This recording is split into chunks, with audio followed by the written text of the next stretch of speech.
A bunch of things happened in this chapter that you would never think would happen, and I feel like I've been saying in the last 2-3 chapters that's come out, and this chapter is no different. Egghead has been a marvel, and we're not going to waste any time today. We're going to get into the chapter because it's a lot that's going down. If I told you we had a chapter in which Zoro fought S-Hawk, Vegapunk is apparently going to disappear, and the Gorosei is actually making a move, not just in their tower saying they're going to do something, no, they're actually leaving their tower. And oh, by the way, Weevil updates. You would say that's a pretty fantastic chapter, right? Okay, what's the most logical start? The cover page seems to be the most tame this week, so we're gonna start there. What does it mean? Vegapunk, for the most part, has been shown to be somewhat of a selfish person. It's about science, it's about creation, and everything else fall where they may. Vegapunk, in this illustration, the cover story, he creates gunpowder flour, and it seems like two adversaries, they're going against each other and they're trying to fight, and basically nothing can happen because the gunpowder, it's creating flowers. See, Vegapunk is a very interesting individual. Not gonna spend too much time on him, but his personality, it comes off very good, like a genuinely good person. When you dig a bit deep, you understand that Vegapunk is what someone would perceive a good person. However, he also thrives in a very selfish space. He understands the danger of his creations. However, he's not going to stop creating because that's what he enjoys doing. What people do with them, that's their business. Come how they may, my goal is to create beautiful creations for peace and to make the world better. But are you thinking about how your creations can make the world worse? As I've said before, in the midst of thinking if they could, they never ever stop to think if they should. Vegapunk is the same way. But there are other things to discuss, because I even left out Stussy and how boss she was this chapter. Now, we're not going to get into power scaling because I don't think this affects anything, right? Stussy coming and casually rob Lucci.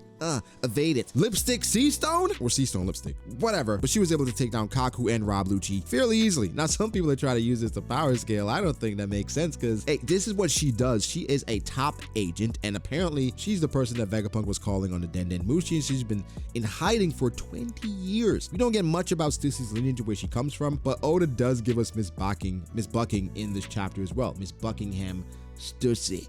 All right? It's getting real sussy in here. Okay, you probably heard it before. Oda does have Stussy make the remark of them being strong so their reputation isn't damaged. But can Rob Lucci recover from the pounding he took from Luffy the other chapter? Okay, it's Gear 5, I understand it, but there's no reputation to be damaged here. Rob Lucci got caught. It's not necessarily off guard. It's just one of those things that happens. I'm not reading too much into it. Stussy's just a really good agent. The next major thing people are really excited about is Zoro fighting S-Hawk. We've talked about this on the channel before about that's a matchup or an interaction that just has to happen. Just makes a lot of sense. It gives fans nostalgia, right? It gets you hype, it gets you pumped.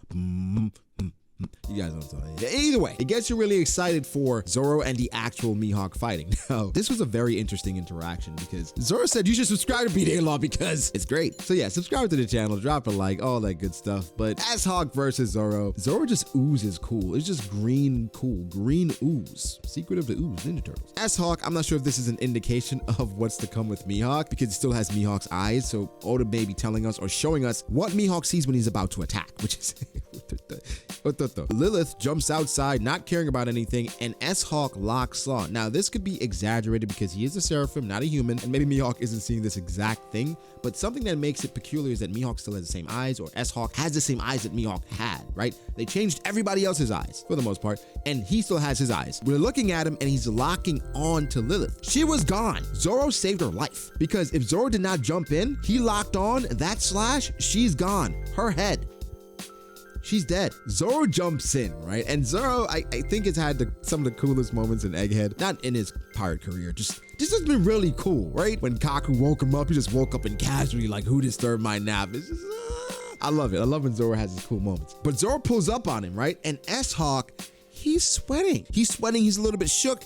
And it reminds me of the time when Zoro pulled up on Monet, right? When he said, have you ever seen a beast that wouldn't bite? Where S-Hawk is trying to bully this woman. And Zoro's like, well, now I'm gonna bully you. I don't think S-Hawk is stronger than Zoro. I don't. I just don't. It's him coming and saying, basically, I see some humanity in you because these things are supposed to be creations, but it's showing fear. But why are you scared? Because Zoro is a wild beast and you should be scared. Again, most of this is for nostalgia, so Oda can show us how Zoro and Mihawk would go if they probably fought right now. No, not actually, because I think Mihawk is still on a different level from Zoro. Personally, I think he has some a ways to go. Doesn't even have a black blade yet. So, I mean, that's an indication, right? If you feel like black blades are really important in regards to strength and hierarchy, which it obviously is, but I digress. The most important thing here, though, is that we're winning again, right? The Seraphim are fine. The only thing is Vegapunk is going to disappear. So Vegapunk joining the crew, all that stuff, I don't know if it's gonna happen. Now, people are blaming Bonnie, but Vegapunk did somewhat teleport or warp the first time we saw him, so maybe he did it again to show Bonnie exactly what was going on with Kuma and to explain his backstory. Who knows, but it's a major event. Here's why it's major. Vegapunk going missing is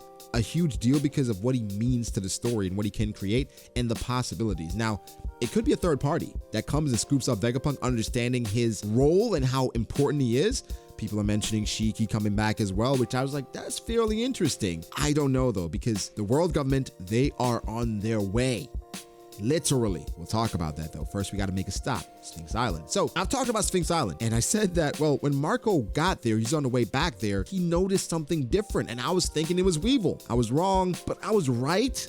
Okay, you know what happened. You read the chapter. Weevil went to the island and was protecting the island. Greenbull pulled up and whatever happened. So the obvious conclusion is that Greenbull beats Weevil and took him in. I don't think it's that straightforward. I mean, I'm the Admiral guy for the most part, so I want to believe that, but I do think there's some nuance with Greenbull. Talking to some of my guys, they brought up great points about how Greenbull, when he's interacted with people, he's always tried to barter first. King and Queen, he said, yo, relax, you don't want this smoke. For Luffy, he said, hey, just give me Luffy, I'll leave. And Shanks forced him to do so. And so he does this. So him going to Sphinx, hey, you can come with me, I'm gonna destroy the island. Weevil somehow thinking he's Whitebeard now, a Dada, he just went. And he's like, mommy!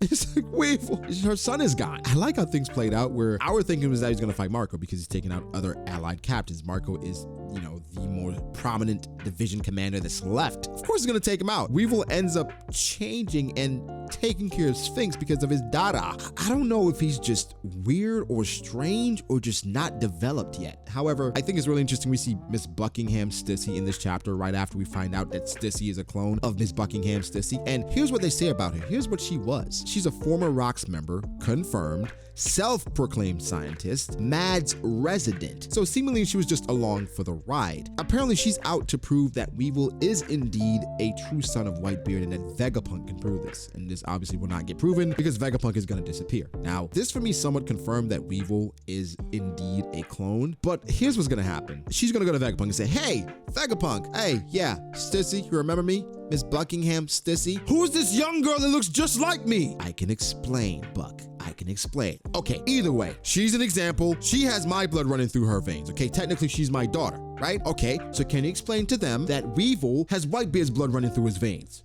Tell him that. And then Vegapunk's like, I didn't have the heart to tell you back then, but we ran out of Whitebeard's DNA. We used some elements to give him the strength, but we didn't have enough DNA to replicate everything. So technically, he does have some of Whitebeard running through him, or it could just be a pack of gorillas that we came across and tried to splice it with some of Whitebeard's stuff. I think Weevil, for the most part, has something for Whitebeard, but a one-to-one like Stussy and Stussy, or Rocky, or Baki, whatever. I think she's gonna be pretty disappointed, but I think it's gonna be a fitting conclusion because Weevil, he's turned a corner, man. He's protecting Sphinx, and you know, Marco showing up and just being completely surprised. Like, wait, what? What happened? And I was in shock because they're saying, okay, Weevil showed up. I'm like, okay, where's Weevil now? Are they cool? It's like, well, something happened after. Greenbull showed up and Greenbull took Weevil with him. Again, this doesn't change anything. Even if Greenbull went and beat Weevil 1v1 and left back to Wano, doesn't change anything because, well, Weevil is not established. We have no idea how strong Weevil is. So even if Greenbull did something, I can't praise it or denounce it because I don't know how strong Weevil is. Yes, they tell us Weevil has the strength of a young Whitebeard, but the smarts of a young Helmeppo. I don't know what to believe here. But very, very interesting developments. But the more interesting thing in this chapter revolves around the world government. And we see Kizaru. But Kizaru's not by himself. There are other people or another person, prominent person that's with Kizaru. You know who this person is? One of the Gorosei members. More specifically, Saint J. Garcia Saturn. That's right, the Gorosei named after planets. So you have the planets in the solar system, then you have the ancient gods, deities that ancient weapons are named after. What are we going for here? What's going on? This is a major development because one of the Gorosei have left their post. fast. It's almost like Akainu leaving his desk. Ground breaking. Okay, not sure what's gonna happen here. People have been speculating that Luffy is going to punch the Gorosei to signify that, hey, I have really declared war. I punch this Lesser Dragon and I'll punch you too, bruh. Another indication is that they've come to negotiate because Luffy's making so many waves. Hey, how about you work with us and we try to do something else? But it's very, very bold for them to go to where Yonko's crew is with just one admiral. Now, could other people be there? There's a Navy base right up the street. This is turning into an all-out war. Brawl, I should say, not brawl. Okay, brawl. Garcia, where are you going? Saturn. I would assume the other Gorosei approve this, but they're making moves. This shows desperation because one, the Seraphim are needed. Oda did try to tell us before when he said, hey, the Gorosei have to be here in person to direct or order the Seraphim. All right, well, let's bring him here in person, right? So he mentions that he knew Vegapunk or met Vegapunk once, but the developments are disappointing, which indicates that he thought they had a good working relationship, but things have taken a turn. So now I gotta come out and fire ya. I don't know if he's gonna get to him. Now, Kizaru pulling up by himself as he likes to do. I'm not sure what's in store because I don't think he's always going to find Luffy as an easy target as Greenbow did in Wano because he was just so heavily misinformed. But wow, guys, what do you think? What's going to happen next? And quick disclaimer, as great as this chapter was, I do think it's still hiding things. It's still not giving me that final push. Oda is still holding back a little bit, and it's for good reason. I think something major is coming, guys. Let me know your thoughts below. Like, subscribe, all that good stuff, and I'll catch you in the next one. Peace.